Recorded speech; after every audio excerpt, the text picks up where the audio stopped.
Bueno, muy buenas tardes.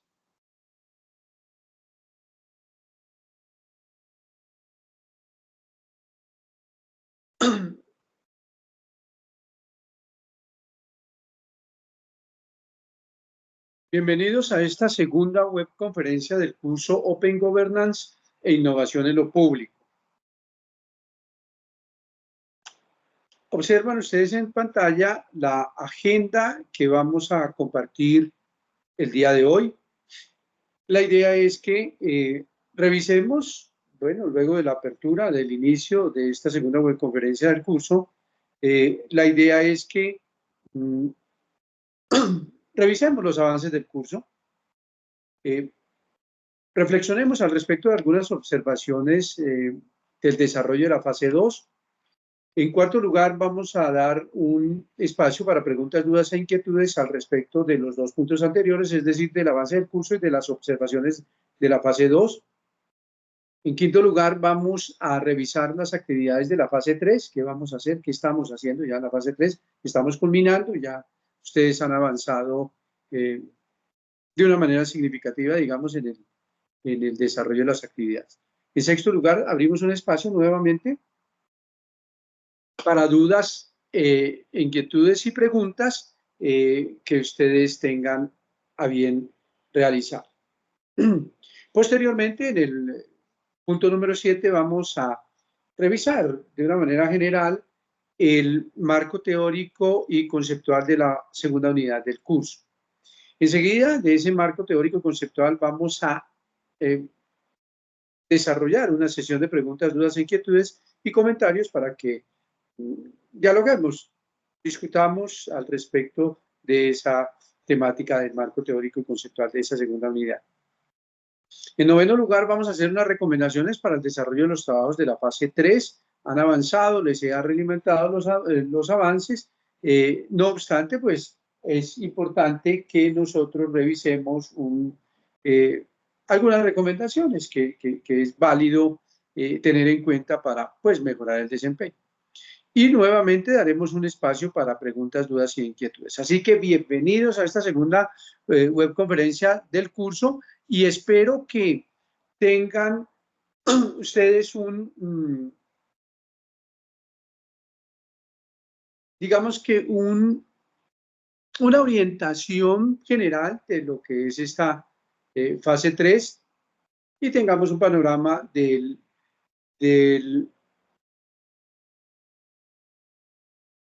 desarrollo de las actividades y del marco teórico y conceptual de la segunda unidad del curso. Perdón. Bien. En segundo lugar, entonces, revisemos los avances del curso. ¿Qué tenemos hoy? Resaltado en rojo, las actividades de la fase 1 y 2 que ya están evaluadas, ya están calificadas, ya se hizo la realimentación, se hizo la apropiación de vida, se lograron los objetivos de aprendizaje planteados en el sílabus del curso y bueno, creo que hay satisfacción de todas las partes en cuanto al desarrollo de esas actividades. Muy bien.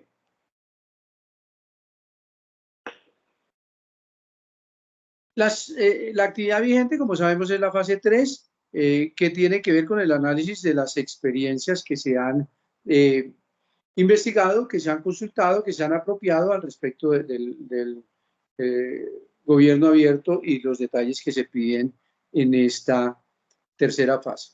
Y las próximas actividades son las actividades de la fase 4 y la fase 5, que pues obviamente se desarrollarán una vez se termine la fase 3. Muy bien. ¿Qué tenemos entonces? A hoy, es decir, al terminar la fase 2, se han evaluado 105 puntos de los 500 que corresponden al total de la calificación del curso. Es decir, que tenemos pendientes 395 puntos. Los 105 puntos evaluados corresponden al 21% y los puntos pendientes por evaluar de las fases 3, 4 y 5 equivalen a un 79%. Muy bien. Dicho esto, vamos a revisar algunas observaciones de la fase 2 que muchas de esas se registraron en la información de retorno que se incluyó en la realimentación que les envié en su momento, que les registré en su momento en el entorno de evaluación como justamente ese proceso de evaluación y de calificación de la fase 2. Miremos qué aspectos de fondo encontramos. Entonces, ustedes están observando la diapositiva que en los trabajos individuales algunos estudiantes incluyeron componentes que no se solicitaron como introducción, objetivo general y objetivos específicos. En su momento me hicieron algunas consultas al respecto en el foro de discusión. Les comenté justamente que no se necesitaba introducción, objetivo general y objetivos específicos. ¿Por qué? Porque interesa más el producto que se pidió, que fue el libro electrónico con las actividades y los tópicos, los componentes, los apartados definidos en la guía de actividades para este caso. De manera que no, digamos que no hay mayor discusión al respecto. Las 3 estrategias que registraron en su momento cada uno que consultaron son ejemplos valiosos de las muchas cosas que se pueden y deben hacer en términos de gobierno abierto. Así que, como les comenté en la realimentación, son varios los aprendizajes que se pueden obtener de esas estrategias. ¿Cuáles? Colibrí, Bogotá Abierta y Mi Medellín. Y de su contribución a los objetivos de desarrollo sostenible que se relacionan con cada una, porque pues una de las tareas era justamente identificar los objetivos de desarrollo que se relacionaban con cada una de esas 3 estrategias, como ustedes lo hicieron.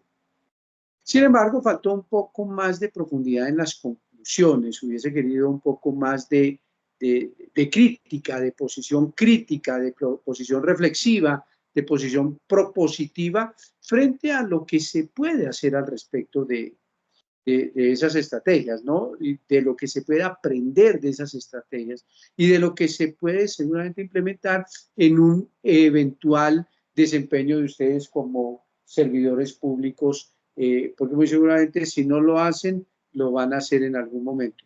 Si no como directores, como servidores públicos, perdón, como ciudadanos, actores protagónicos del desarrollo de sus comunidades y de la prestación de los servicios del gobierno, llámese local, regional, departamental o nacional. Muy bien, en cuanto a la forma, les hice la reflexión también en la realimentación. En la portada del libro registran como título 1070-74-2- Gobierno Abierto de Innovación Pública. Luego en la parte superior de la página de la introducción registran Buen Gobierno de Innovación Pública. Y obviamente el título debe ser Open Governance e Innovación en lo Público para que abarque las fases 2, 3, 4 y 5 del curso. Sugiero ese título, pero ustedes podrán tomar otra iniciativa, no hay ningún inconveniente. La idea es que ustedes definan un título que nuclee, que contenga toda la información que allí se ha registrado y que se va a registrar, reitero, de las fases 2, 3, 4 y 5. ¿De acuerdo? Bien. Otra cosa que no tuvieron en cuenta es el cumplimiento de la indicación de la guía de actividades al respecto de que en cada grupo deben elegir un solo integrante que se encargará de entregar el producto solicitado en el entorno que haya señalado el docente, y lo leo textualmente. ¿Por qué? Porque cada integrante hizo el envío del documento final. La idea no era esa, la idea era que entregaran un solo documento, pero digamos que no hay ningún inconveniente por eso, pero pues obviamente debemos acostumbrarnos a cumplir las instrucciones de manera precisa, cumplirlas a cabalidad. Bien, la redacción de algunos apartados es susceptible de mejorar para que la comunicación sea eficaz. Yo tal vez no sé si les he comentado de pronto en la web conferencia pasada, desde hace ya muchos años tuve la fortuna de tomar un curso bastante intenso de redacción. Se llamó curso de redacción eficaz, que es una técnica creada más o menos en los años 1950, con la cual uno puede comunicarse, como su nombre lo indica, de manera eficaz. Y obviamente comunicarse eficazmente implica y exige que lo que yo quiero comunicar realmente o sea entendido realmente, exactamente, de manera precisa por mis interlocutores, tal como yo pretendo comunicar. A veces uno dice cosas como uno las piensa, pero no como las o como quiere que las entienda las demás personas. Entonces, obviamente, eso genera distorsiones en la comunicación. Entonces, esa técnica de redacción eficaz es muy importante para poder comunicar. Con esa técnica han escrito autores destacados como Ernest Hemingway, como Gabriel García Márquez, como Germán Castro Caicedo, como Franz Kafka. Digamos que han tenido éxito en esa escritura porque han comunicado lo que pretendían comunicar de manera eficaz y así lo entendieron sus lectores, pues justamente porque en su momento hubo críticas muy positivas a los escritos, a sus obras literarias y el mercado así lo dijo a través de la compra de muchas unidades de esos productos. Bien. Es positivo que agregaron imágenes que enriquecen el contenido del libro electrónico. Bien, eso ayuda justamente a fortalecer, digamos que la forma como se presentan los textos. Y en términos de redacción eficaz, el acto de leer, antes que ser un acto y un esfuerzo, de demandar un esfuerzo mental, es un ejercicio físico porque está exigiendo que uno de nuestros sentidos, que es muy importante, que es la visión, haga un esfuerzo. Entonces, en términos de redacción eficaz, pues obviamente lo que se pretende, una de las recomendaciones de las técnicas de la redacción eficaz, es que se construyan párrafos cortos con frases cortas, seguidas o separadas de punto seguido, para que precisamente ese acto físico de leer sea atractivo, no canse. Seguramente a ustedes les ha pasado, a todos nos pasa, perdón, que cuando nosotros abrimos un texto, sea electrónico, físico, lo que sea, el volumen del texto implica o hace que se genere apatía o pereza para leer. ¿Por qué? Porque, como les decía, es un acto físico. Entonces, ese acto físico, cuando uno se encuentra un texto bastante largo, párrafos muy largos, entonces inmediatamente el cerebro asume que es un texto pesado, que es un texto difícil de entender. De hecho, pues es una técnica también de redacción, que es la redacción cohesionada, pero digamos que es para un nivel un poco más amplio en exigencia científica y de conocimiento, ¿de acuerdo? Pero entonces la recomendación es esa, bien por las gráficas o las imágenes que incluyen. Bien, se observa una buena aplicación de normas de presentación y condiciones de estética, como orden, creatividad, uniformidad en el espaciado, tipo y tamaño de las fuentes y en las imágenes. Sin embargo, se observan debilidades en la aplicación de las normas APA, especialmente en la citación y en la presentación de las referencias bibliográficas.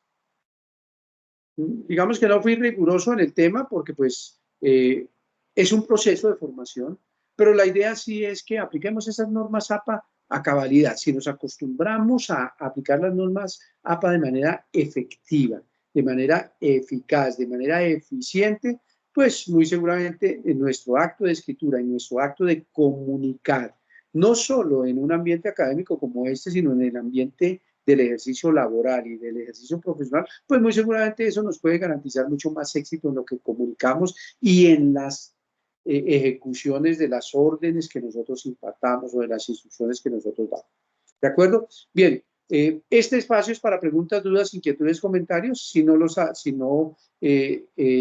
hacemos en este apartado, pues las podemos hacer en el foro de discusión de la fase 3 y con el mayor de los gustos ahí responderé. Bien, vamos a mirar entonces las actividades de la fase 3. Obviamente, nosotros para el desarrollo de las actividades contamos con una guía de actividades que nos permite saber qué es lo que nos están pidiendo y cómo lo vamos a presentar y cuándo lo vamos a presentar. en qué formato, quién lo presenta, etc. De manera que esa guía lo que nos permite es y nos invita a hacer una planeación y una gestión del tiempo para lograr los objetivos. ¿Cuáles son los objetivos? Hombre, cumplir con la guía de actividades, ¿cierto? Cumplir a cabalidad con las actividades que nos están pidiendo y obtener resultados exitosos. Pero no los resultados exitosos en términos de la calificación, sino en términos de la aprehensión de conocimientos y del logro de los objetivos de aprendizaje que se han planteado en el sílabo. Es muy importante. Bien, así es que la invitación es siempre a planear y a gestionar muy bien el tiempo. Si planeamos bien y gestionamos el tiempo, muy seguramente somos exitosos en el desarrollo de las actividades, en el cumplimiento de las responsabilidades de cada uno, en el logro, para el logro de los objetivos de aprendizaje y obviamente para obtener calificaciones sobresalientes. Porque en última la calificación es la muestra del trabajo, si se hizo bien o no se hizo bien. Y justamente en ese sentido es importante que la planeación se haga con base en una lectura detallada de las guías de actividades para identificar cuáles son las actividades tanto individuales como colaborativas que nos están pidiendo. Entonces, ustedes observan en esta diapositiva que se está proyectando en este momento las actividades individuales de la fase 3. ¿Cuáles son? La primera, la A, que es la lectura de las referencias recomendadas para la fase 3.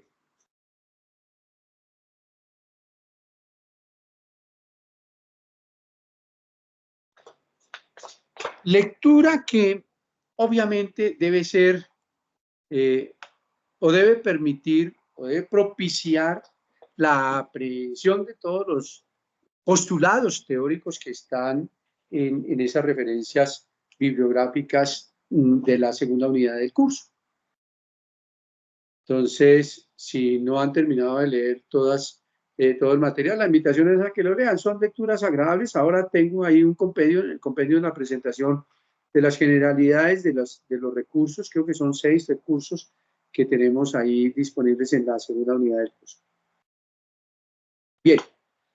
La segunda actividad es la B, que consiste en hacer una revisión de las experiencias que se mencionan en el siguiente texto. El texto es Red de Iniciativas para la Gobernabilidad, la Democracia y el Desarrollo Territorial, fortalecimiento institucional de la capacidad colombiana para aumentar la integridad y la transparencia, experiencias de gobierno abierto, departamental, institucional, territorial para la paz. 2018 está el enlace.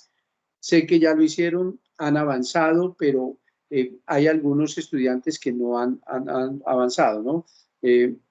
Entonces la invitación es a que avancen. Yo les he venido realimentando las participaciones y les he hecho las observaciones correspondientes de lo que les hace falta y la invitación a profundizar en algunos aspectos del gobierno abierto.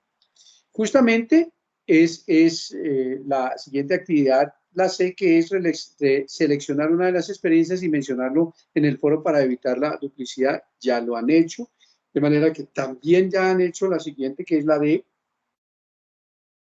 que consiste en que en una infografía cada uno documente el abordaje metodológico de la experiencia seleccionada. Y ahí hago una invitación.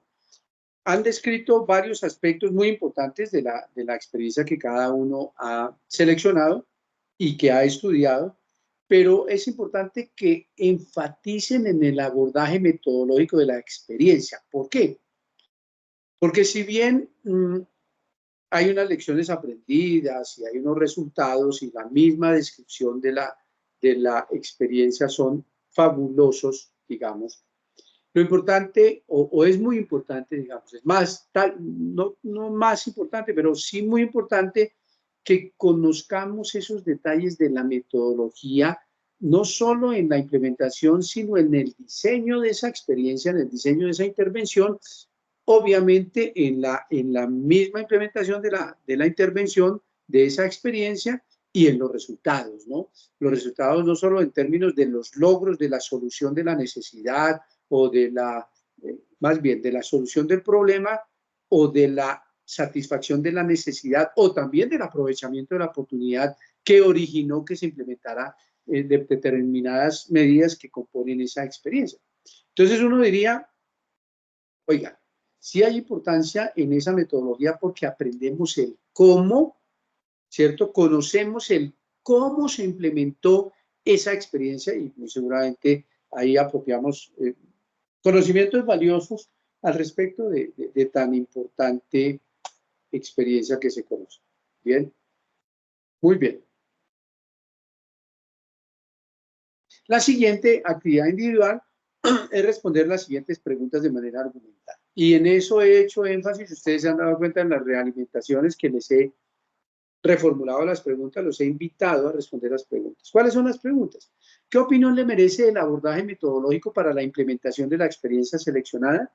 Y obviamente esas respuestas tienen que argumentarlas desde autores, desde referentes que tienen ahí ustedes en el material bibliográfico de la unidad. La segunda pregunta es, ¿cuáles son los pilares del gobierno abierto que se evidencian en la experiencia seleccionada?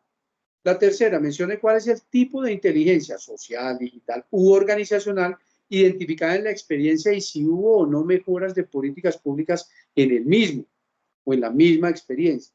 Y obviamente hay que argumentar la respuesta desde dos autores. Me devuelvo a la tercera pregunta. ¿Cuáles son los pilares del gobierno abierto que se evidencian en la experiencia seleccionada? En la carta iberoamericana que ustedes tienen ahí como material bibliográfico se describen esos pilares del gobierno abierto. Entonces, ¿cuál es la idea?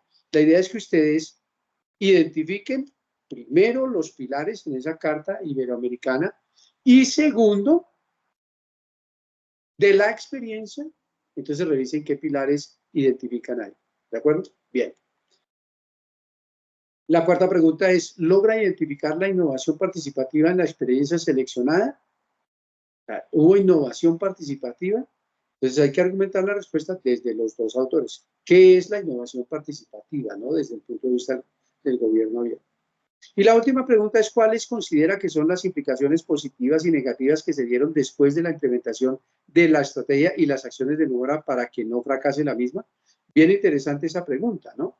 Entonces, eso es una pregunta de análisis, de deducción, porque se pide considerar las implicaciones tanto negativas o positivas que se dieron después de la implementación de la estrategia y las acciones de mejora para que no fracase la misma, porque se supone que una solución debe garantizar continuidad. Claro, hay contingencias que exigen que una experiencia de esa se implemente para mitigar una situación caótica, problemática que se presentó en un momento dado, una contingencia, pero pues obviamente puede que no se siga implementando la experiencia porque ya se solucionó, pero en muchos casos es necesario que haya una sostenibilidad de esa experiencia y de todas las medidas que se implementaron para garantizar estabilidad en procesos, de comunidades, de servicios, etcétera. Son tantas las cosas que tiene a su cargo una administración pública que obviamente es un espectro y es un horizonte bastante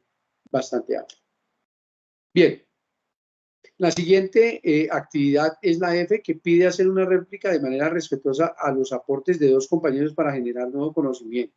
Y para ello se debe utilizar la rúbrica TIC. Miren, por experiencia propia, hace ya varios años, como unos 12 años, que tomé un curso que se llama Moderación desde el lado y que justamente implica o exige para quienes somos docentes, en el caso de Primo Martín, para quienes somos docentes, tener una comunicación mucho más asertiva, más eficaz, más empática, más clara y demás con nuestros pares y con nuestros estudiantes.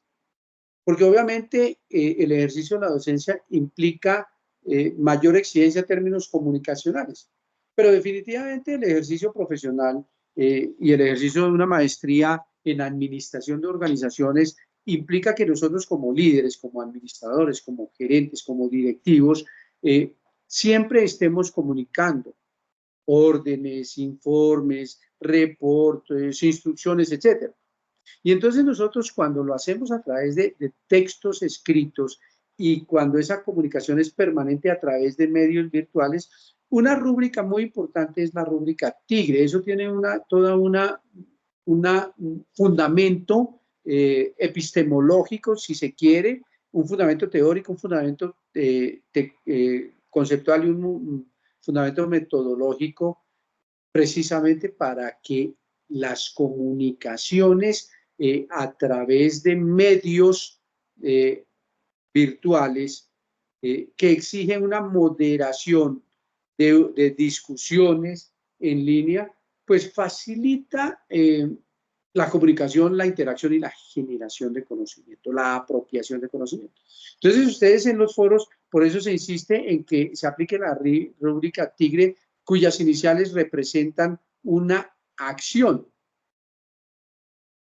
¿De acuerdo?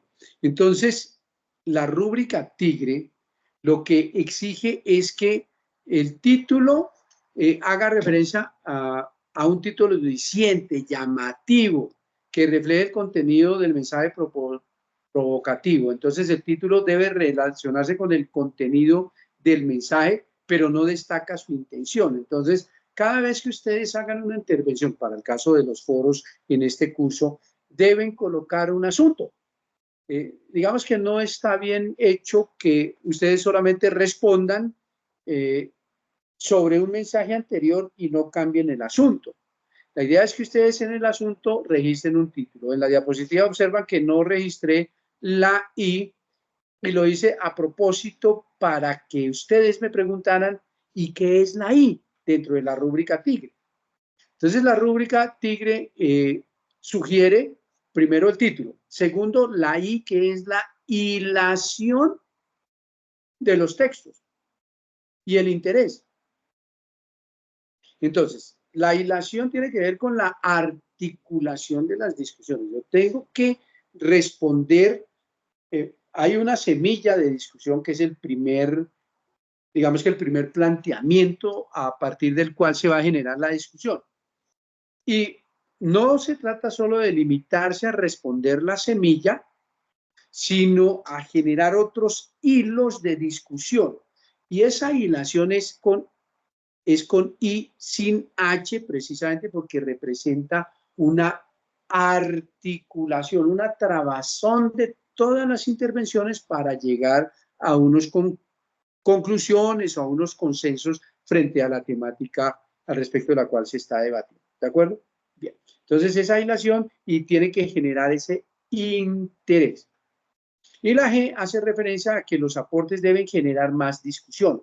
Es decir, no limitarse a responder la semilla de la que se desprenden o sus antecesoras, sino la idea es proponer más temas como lo han hecho algunos en el foro y como lo he hecho yo cuando les he incitado a responder algunos de los planteamientos que yo les hago o de las preguntas que les formulo.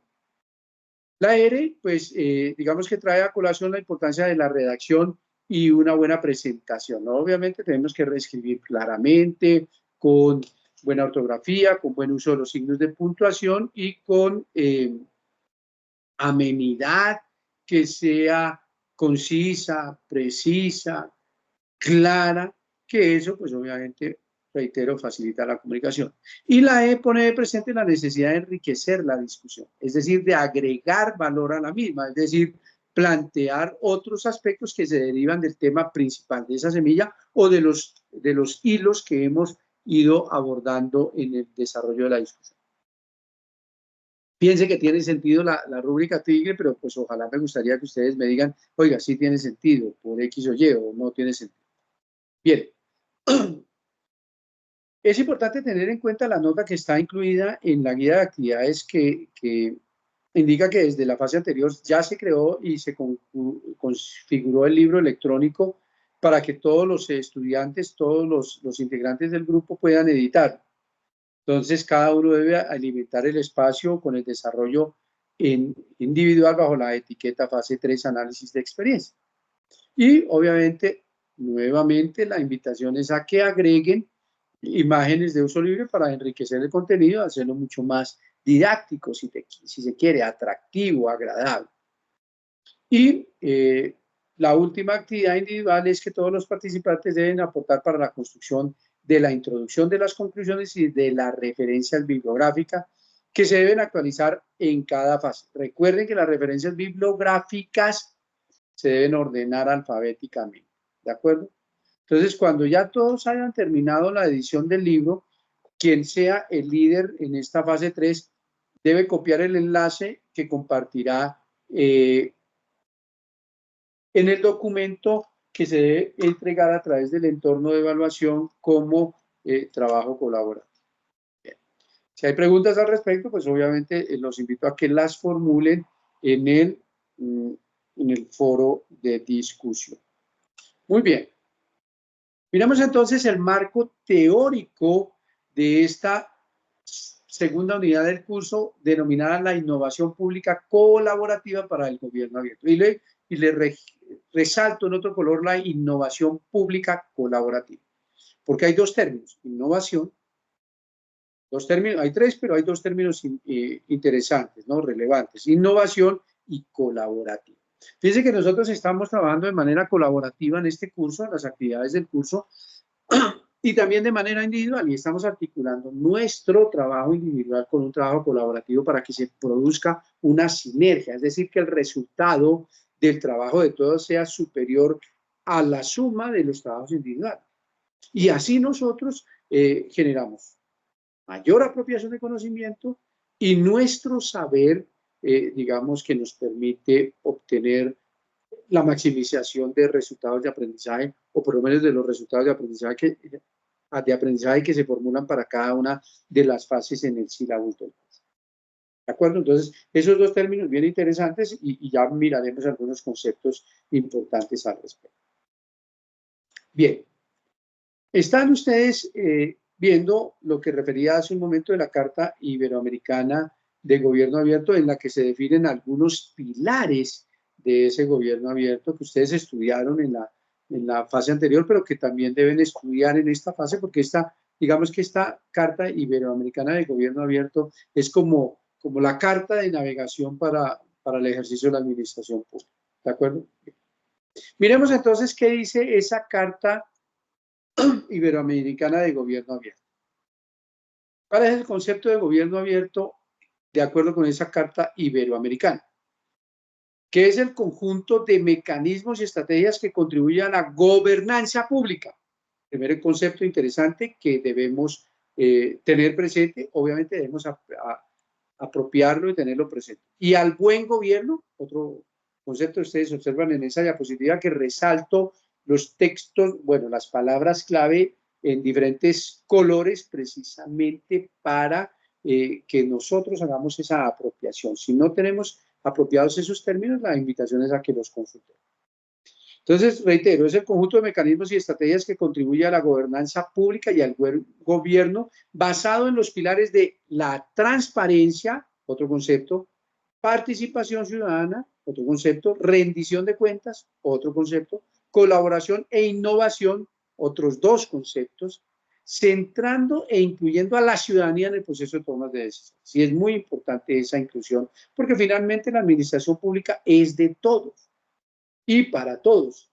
Por tanto, todos debemos participar, todos debemos hacer parte en esa ejecución, en esa planeación, en ese control, en esa organización de la administración pública. Así como en la formulación e implementación de políticas públicas para fortalecer la democracia, la legitimidad de la acción pública y el bienestar colectivo. Y es que finalmente los fines, o uno de los fines máximos o superiores de la administración pública es justamente el bienestar general. Recuerden ustedes que hay un principio que establece que el interés general prima sobre el interés particular y por eso se hace referencia ahí en ese concepto de gobierno abierto al respecto del bienestar colectivo. Muy bien. Miremos entonces los pilares del gobierno abierto que hacen referencia a la innovación pública colaborativa, que es nuestra segunda unidad del curso. Y de acuerdo con la Carta Iberoamericana de Gobierno Abierto, ese pilar cuarto es la colaboración e innovación pública y ciudadana. Por eso, digamos que revisé la carta, revisé los pilares que hagan referencia a la innovación pública y a la colaborativa o al concepto de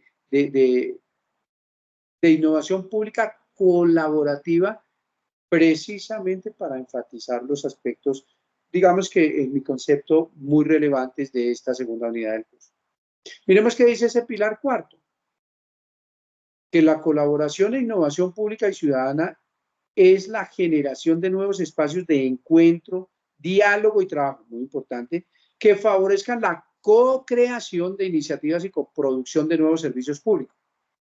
Ello supone, por un lado, el promover nuevos enfoques, metodologías y prácticas para potenciar y fortalecer la innovación al interior de las instituciones públicas y favorecer la colaboración con otros actores de la sociedad, el sector privado, las organizaciones del tercer sector, entre otros. Por otro lado, supone reconocer las capacidades disponibles en la propia sociedad y los beneficios que estos pueden aportar en el diseño e implementación de las políticas públicas, dejando atrás el enfoque de una ciudadanía receptora pasiva de acciones institucionales para convertirse en protagonista y productora de sus propias soluciones. Justamente algo les había referido hace un momento cuando les comenté que muy probablemente ustedes deban materializar todo el conocimiento que apropiarán en este curso en el ejercicio, sino como funcionarios públicos, como servidores públicos, como ciudadanos protagonistas y productores de sus propias decisiones. Muy bien, miremos otro pilar, otra parte de ese cuarto pilar de colaboración e innovación pública ciudadana que manifiesta que se asumirá a la innovación ciudadana como el involucramiento y compromiso activo de los ciudadanos en iniciativas que buscan contribuir al interés general, a fin de alcanzar una mayor inclusión y promover la cultura de la igualdad mediante prácticas colaborativas y trabajo en red. Y ahí están articulando los dos conceptos relevantes, digamos, de esta segunda unidad del curso. La innovación por un lado y las prácticas colaborativas. Y dentro de esas prácticas colaborativas, el trabajo en red. Entonces se reconocerá por ello el papel clave de las organizaciones públicas como entidades facilitadoras de la apertura y dinamización de esas plataformas colaborativas, así como su papel. Pues obviamente, y ustedes han encontrado en las experiencias que han consultado, no sé si en esta fase, pero en la fase anterior, por lo menos había una experiencia que recuerdo que uno de ustedes expuso al respecto de esas plataformas donde se permite la interacción de los actores involucrados en la administración pública. Entonces, justamente esa innovación ciudadana que permite que se involucre y se comprometa a los ciudadanos para contribuir al interés general, que es el fin máximo de la administración pública, ¿no? Y entonces eso exige y ha desarrollado, ha permitido que se desarrollen prácticas colaborativas y trabajo en red a través de plataformas colaborativas. Bien, el 5 pilar del gobierno abierto, descrito en la Carta Iberoamericana de Gobierno Abierto, hace referencia a los beneficios del gobierno abierto. Y uno de los numerales que tiene relación con la segunda unidad del curso es el F, que plantea fomentar la innovación y nuevas actividades económicas. Innovación y nuevas actividades económicas. Innovación en procesos, en productos, en formas de hacer las cosas. Y promover la generación de nuevas actividades económicas para que la dinámica social, económica, ambiental, pues obviamente pretenda el beneficio general y persiga el bienestar. Obviamente bienestar que redunde en sostenibilidad y en sustentabilidad. Entonces el compromiso de la ciudadanía y del gobierno abierto son reconocidos cada vez más como motores de la innovación y la creación de valor en el sector público, en el privado y en el social. Qué interesante, ¿no? Entonces, ese compromiso de las personas, de los administrados y el compromiso del gobierno son definitivamente unos impulsores o propulsores, si lo queremos magnificar, de la innovación y la creación de valor para toda la sociedad. El siguiente numeral de ese principio, o el mismo numeral, plantea el principio de responsabilidad pública y corresponsabilidad con la ciudadanía.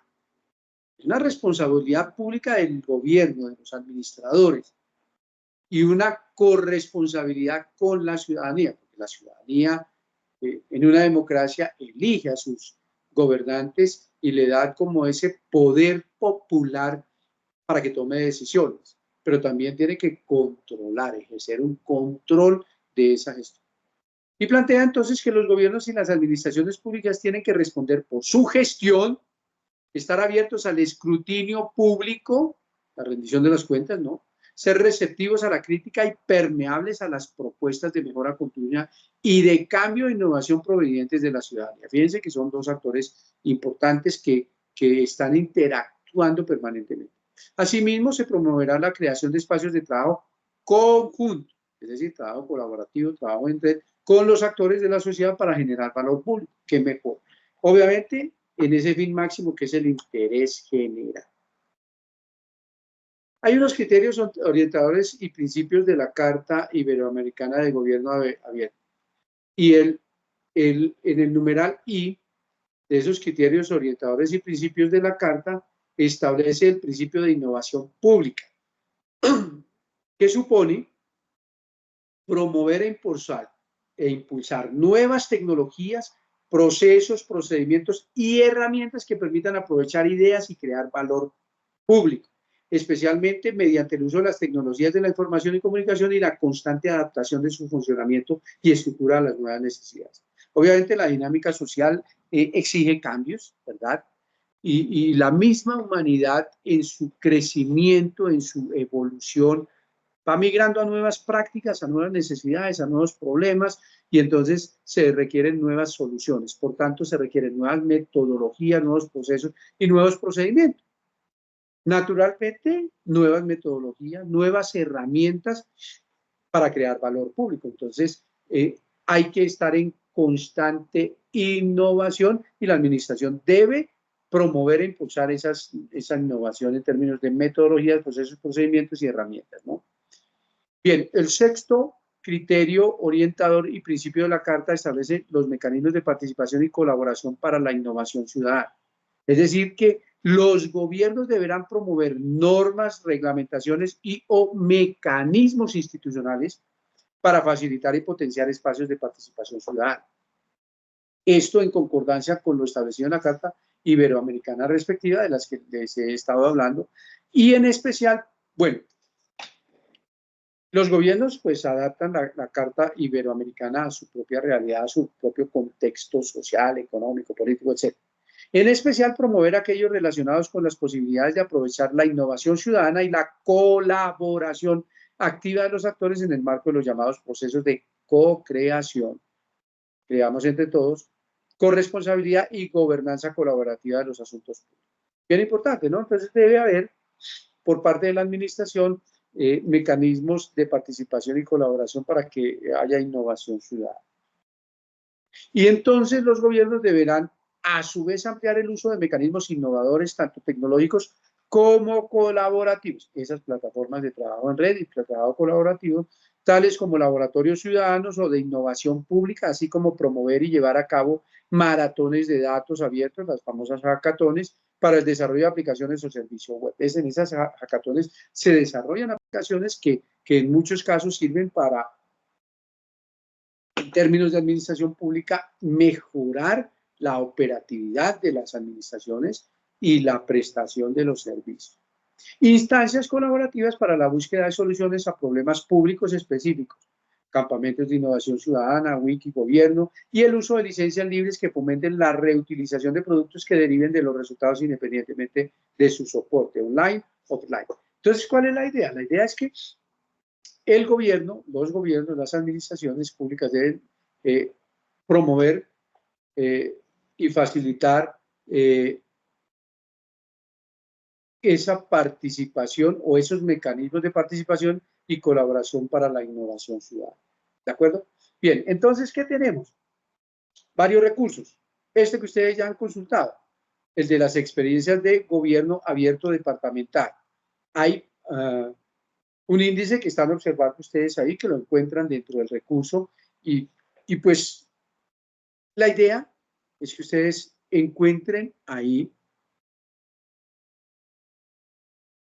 la información y la exploren como lo han hecho con las experiencias que cada uno selecciona, pero no se queden solo con consultar una. La idea es que consulten, ojalá todas esas experiencias, porque ahí hay un cúmulo de lecciones aprendidas y de metodologías que enriquecen nuestro saber para participar activamente, sea como servidores públicos o como ciudadanos activos. Y este texto de las nuevas tendencias en la gestión pública lo que sugiere es que, o lo que contiene es un compendio de experiencias, ¿no? Entonces, las administraciones públicas se encuentran sometidas desde hace décadas a presiones intensas orientadas a mejorar su rendimiento, atender mejor las necesidades de la ciudadanía y crear valor público en entornos cada vez más digitales. Entonces, en ese libro, de Nuevas Tendencias en la Gestión Pública, se realiza una aproximación a nuevas tendencias en la gestión pública, considerando algunos de los temas claves emergentes en la disciplina. Tal es como lo que estamos hablando o lo que estamos viendo en esta segunda unidad del curso, la innovación pública, la gobernanza inteligente, las redes sociales digitales, el gobierno abierto o la participación 2.0.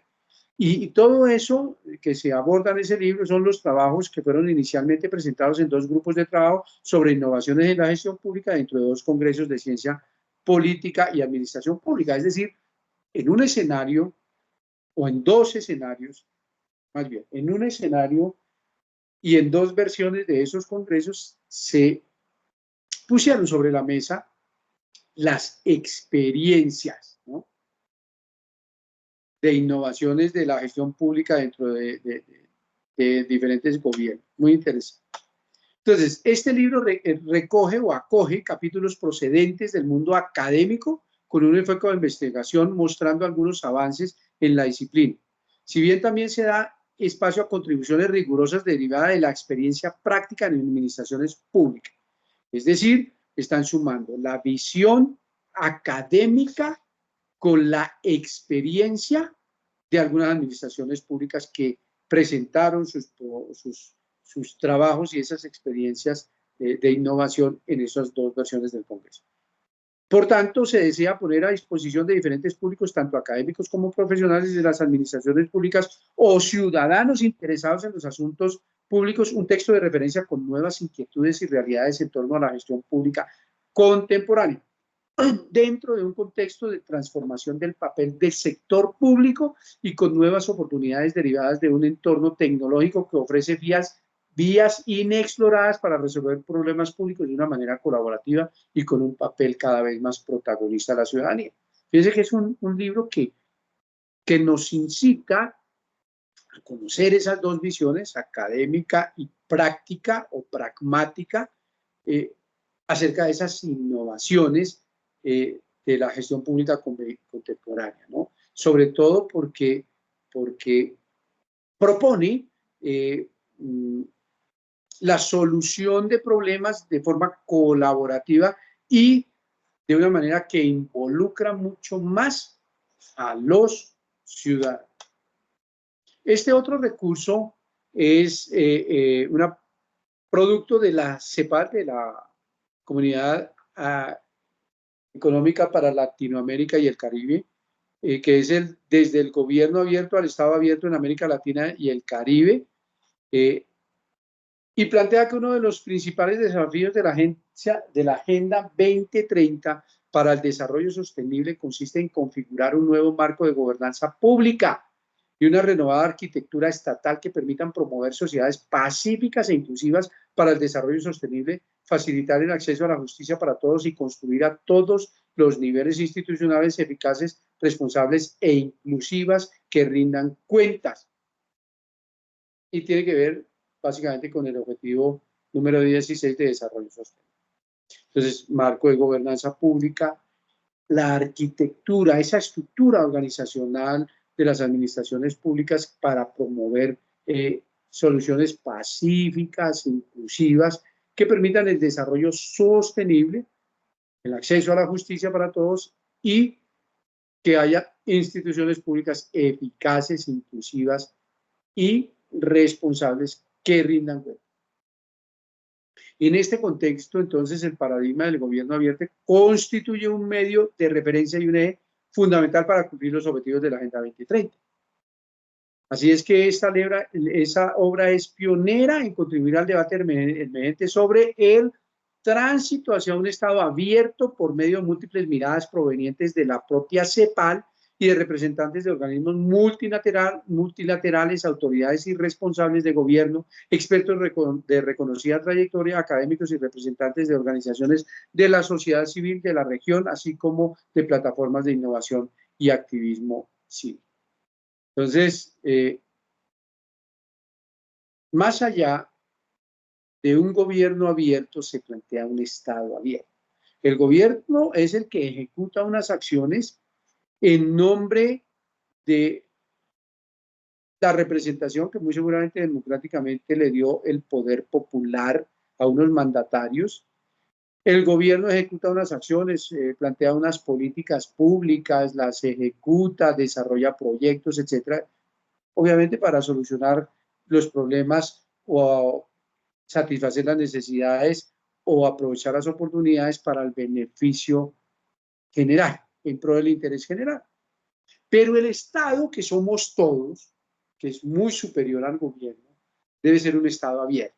Ese libro es muy interesante porque plantea ese tránsito del gobierno abierto, esa visión que tenemos del gobierno abierto hacia el Estado abierto en América Latina. ¿Cómo estamos y para dónde vamos? Y sobre todo en términos de esa Agenda 2030 que plantea esos objetivos de desarrollo sostenible. Este texto de innovación pública en Iberoamérica presente y tendencias de futuro, lo que hace es invitar a que se reflexione en torno a que la innovación está de moda en todas las administraciones públicas del mundo y también en Iberoamérica. Entonces, la Carta Iberoamérica de Innovación en la Gestión Pública, que fue aprobada en 2020, muestra ese interés de las instituciones públicas por la innovación. Por eso la segunda unidad del curso se ocupa de la innovación pública colaborativa. Pero naturalmente, y en ese texto se plantea que la innovación no es solo una moda, sino una necesidad intrínseca a la dinámica administrativa. O sea, la dinámica administrativa trae inmersa la necesidad y el requerimiento de innovar.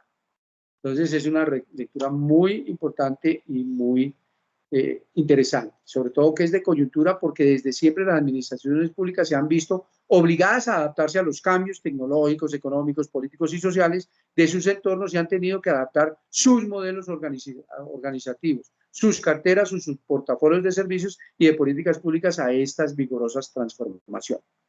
Entonces, las administraciones son y deben ser innovadoras por necesidad y también por imposición, por la misma dinámica del contexto, de la misma sociedad, de los mismos ciudadanos y de la misma actividad que tiene a su cargo la administración. Si no le fueran, perderían su esencia, que es aportar valor público y valor social. Satisfacer las necesidades, solucionar los problemas, aprovechar las oportunidades. Esta que ya le habíamos dicho, reitero, la vuelvo a presentar precisamente porque en el prólogo de esas experiencias de gobierno abierto departamental, no sé si lo leyeron, si no lo han leído, les recomiendo, se indica que con el propósito de apoyar la generación de conocimiento en torno a experiencias de gobierno abierto, la red de iniciativas para la gobernabilidad, la democracia, el desarrollo territorial, la Corporación Transparencia por Colombia y el proyecto Actúe Colombia de la Unión Europea, ejecutado por la Fundación Internacional y para Iberoamérica de Administración y Políticas Públicas, se dieron a la tarea de identificar experiencias significativas en torno a gobierno abierto, que es lo que ustedes están haciendo. Por eso reitero la invitación de que no solo nos conformemos con seleccionar una, interiorizarla, identificar esa metodología, socializarla con nuestros compañeros, sino abordar otras, ¿no? De hecho, para opinar, para hacer las dos intervenciones al respecto de las participaciones de los dos compañeros, es recomendable revisar las experiencias que cada uno de sus compañeros socializó. ¿Por qué? Porque muy seguramente habrán elementos de debate que en aplicación de esa rúbrica TIGRE pues genere mayor conocimiento. ¿De acuerdo? Entendiendo entonces la pertinencia de esa exploración a partir de la necesidad de identificar rutas posibles y alternativas para gobernar en departamentos y municipios a partir de reconocer lecciones y aprendizajes exitosos o no, por una parte, y de reconocer cuáles son los elementos constitutivos de una gobernanza transparente, participativa y eficiente en el contexto colombiano, curso por la otra. Bien, entonces desde los autores de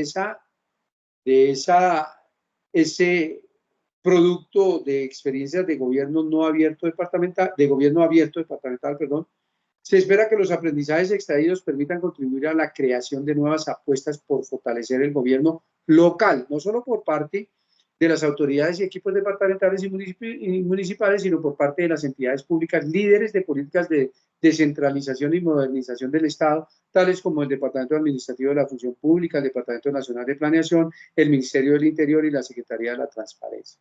Además de poder vincular esta acción-reflexión a la apuesta de la Federación Nacional de Departamentos y ojalá de la Federación Colombiana de Municipios como la Asociación de Ciudades Capital. De manera que ahí hay aprendizaje, sobre todo para fortalecer nuestros conocimientos, nuestras competencias y permitir el logro de objetivos de aprendizaje orientados al gobierno abierto, ¿no? A la gestión pública que en algún momento, si no la ejercemos, la podemos ejercer en el marco de nuestro desempeño como magíster en administración de organización. Bienvenida a las preguntas, las dudas, las inquietudes, los comentarios en el foro espectacular que se genere debate al respecto. Bien, ya para prácticamente finalizar, voy a hacer unas recomendaciones muy generales para el desarrollo del trabajo de la fase 2. Reitero, ya han avanzado, pero sí es bueno profundizar, ¿no?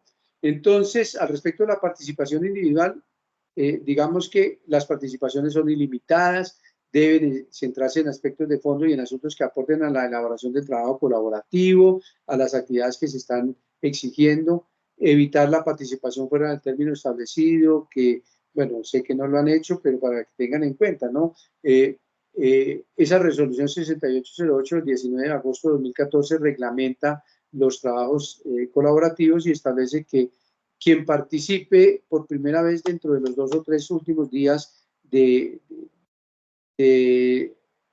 plazo para el desarrollo de una actividad, esas participaciones no se tienen en cuenta. No es el caso de ustedes, pero sí es bueno tenerlo en cuenta. Aportar significativamente para el trabajo colaborativo, es decir, centrarnos en el tema, plantear las discusiones, plantear nuestras posturas frente a esas discusiones y hacer aportes para la construcción del trabajo colaborativo. Entonces, saludos, mensajes de felicitación, aprobación de aportes y participaciones solo para consolidar el trabajo final no son aportes significativos y no son tenidos en cuenta. Sé que ustedes han participado de manera dinámica y eso me alegra. No es el caso de este curso, pero para que lo tengan en cuenta para otros cursos. Aplicar la rúbrica TIGRE, como ya lo habíamos mencionado, y seguramente funciona mucho mejor esa dinámica y ese debate académico que se debe dar para la construcción del trabajo colaborativo. Bien, en cuanto a aspectos metodológicos, la recomendación es para la construcción del trabajo hacerlo en forma colaborativa, como se indica en la guía de actividades. Y es que lo mejor, cuando nosotros trabajamos así a distancia a través de medios virtuales, lo mejor es aplicar las instrucciones. Para aplicar instrucciones, yo antes de actuar debo tener claro lo que me están pidiendo, cómo lo debo entregar, cuándo, en dónde, para qué, etc. Y los aportes, pues cada vez que incluyan un nuevo aporte se debe aprobar para que sea incorporado al apartado correspondiente del libro electrónico, ¿no? Entonces recuerden que hay un líder, pero que cada uno debe incorporar su aporte individual en el libro, pero debe haber un consenso, debe haber una aprobación, por tanto debe haber una revisión de los demás integrantes para que el aporte sea aprobado y sea registrado, sea incorporado en el libro electrónico. Obviamente debe tener toda la calidad, ¿no? Que la redacción sea clara, concisa, precisa, que sea eficaz, que no haya errores de ortografía, que no haya errores de los signos de puntuación, que no haya errores en las normas APA, especialmente en citación, referenciación y demás. Entonces, para orientar a los demás compañeros, cada vez que se incluya un nuevo aporte en el mensaje que se envía al foro, se debe escribir de manera general el aporte realizado. En cuanto a la estructura del trabajo, pues revisar con detenimiento las experiencias de gobierno abierto seleccionadas, lo han hecho, pero los invito a que profundicen, documentar en forma detallada la infografía, más bien, documentar en forma detallada en la infografía el abordaje metodológico de la experiencia seleccionada. Entonces, yo les he sugerido y que modifiquen esa infografía para hacer énfasis en ese abordaje metodológico de la experiencia, para saber el cómo, lo que les había comentado hace un momento, ¿no? Y en cuanto a forma, a aplicar las normas APA. Entonces, ese instructivo para la usabilidad de normas internacionales de citación APA séptima edición, que fue elaborado por la UNAD y que yo les compartí desde la primera actividad, para que por favor las apliquen integralmente y especialmente la citación y la referenciación para no incurrir en plagio. ¿De acuerdo? Nuevamente, los textos se deben redactar en debida forma, sin errores de ortografía ni digitación. Todos los integrantes del grupo deben aportar para la construcción de introducción, conclusiones y referencia bibliográfica. Ya lo habíamos dicho, está establecido en la guía, pero es necesario eso.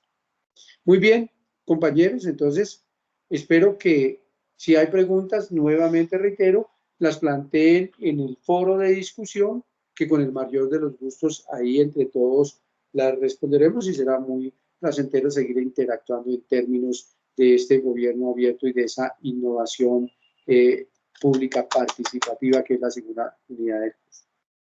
Les deseo que sigan apropiando ese conocimiento en esta temática tan interesante del Open Governance y de la innovación en lo público para que desarrollemos esas competencias que como ciudadanos debemos tener y que obviamente como funcionarios públicos que podemos ser, como servidores públicos que podemos ser, apliquemos de manera integral en nuestro ejercicio, ¿no? Muy interesante porque precisamente nosotros debemos ser artífices desde la óptica, desde el lugar, desde la posición en la que estemos, artífices de ese progreso social, de esa generación de valor social, valga la reiteración, precisamente para que se cumpla ese fin último del Estado, que es el bienestar general.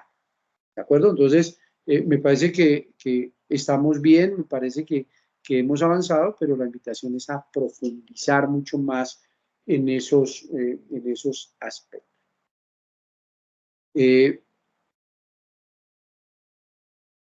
No siendo más, me alegró por lo menos haber socializado la temática.